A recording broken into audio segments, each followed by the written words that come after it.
And as William Barr launches investigations into the origins of the Russia probe, some of those investigators could be turning on each other. Former Attorney General Loretta Lynch taking aim at former FBI Director James Comey, accusing him of mischaracterizing their now infamous conversation on the Clinton email investigation. Here's what Comey told the House Intelligence Committee back in 2017. The Attorney General had directed me not to call it an investigation, but instead to call it a matter, which confused me and concerned me. According to newly released transcript of her testimony last December, Lynch insists that that did not happen. She asks, quote, she was asked, quote, so you were basically surprised when you learned that he had said that you instructed him to call this a matter? To which Lynch responds, I was quite surprised that he characterized it in that way. I was quite surprised that that was his characterization of it, because that was not how it was conveyed to him, certainly not how it was intended. Let's bring in former Arkansas governor and Fox News contributor Mike Huckabee. Governor, good morning to you. Surely you have something to say about this. It all is getting very interesting to hear Lynch flatly accuse the former FBI director of mischaracterizing her words. Yeah, she basically called him a liar, and that's something that he's been called a lot over the past few months by people who have looked at what he's said and how it contradicts other things that he said. I think what we're seeing, Sandra, is that this whole issue is now moving from a political theater to a legal theater, and that means the rules are changed. When it was all about the political rhetoric, then people could say whatever they want. James Comey could speak politically, he could go on talk shows, he could go out and promote his book, he could present himself as some big deal who knew a lot and was a little more sanctimonious than pretty much anybody else in the country.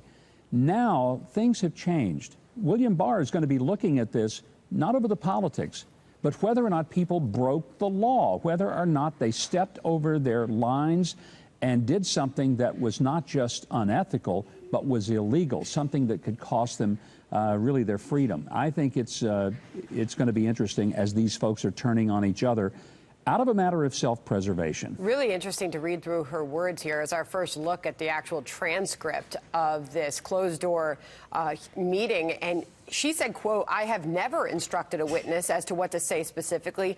Never have, never will. So it really leaves many wondering what exactly is going on here. Governor, I want to move on to what we saw from the president last night. You just saw him bill the Republican Party as the party of the American dream. He went on to directly criticize Joe Biden on foreign policy, saying leaders are calling him up. Well, obviously, they're calling him up. It was a lot easier for them under the Obama administration. The president made that case. He also said the Democrats are the party of socialism, the party of illegal immigration and abortion. What did you think of the president last night? Well, the rallies really were the key factor in his winning the election. He went to places where he could connect directly with the people.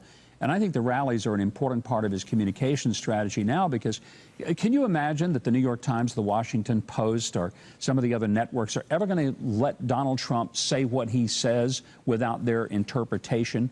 No, they're not. So what he does, he goes and does these rallies, and he speaks directly to the American people.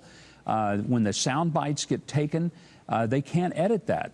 Not at least in a way that completely diminishes what he's saying and how powerfully he's saying it.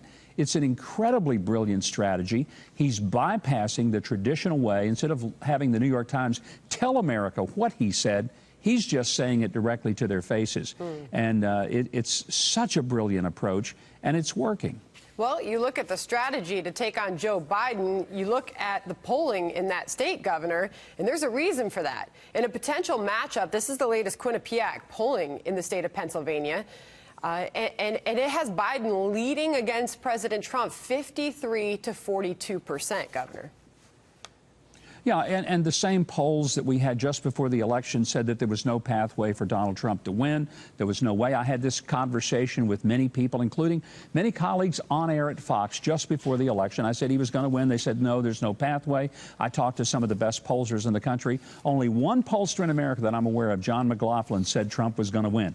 Everyone else said Hillary was going to win. Why? Because a lot of people don't want to admit to a pollster that they're supporting Trump because they don't want to be called a xenophobe, a homophobe, whatever the latest phobe is. And so they just don't tell, or they say they're going to vote for somebody else.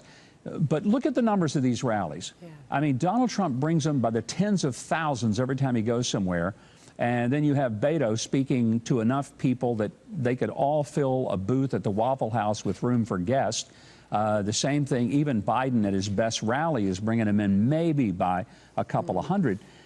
There's something going on, and I think people are going to be asleep at the switch if they don't see that this is a movement, not just a political going on out there in America. Well, there is definitely something going on, and we are watching all of it. Governor Mike Huckabee, always good to see you. Thank you. Thank you, Sandra.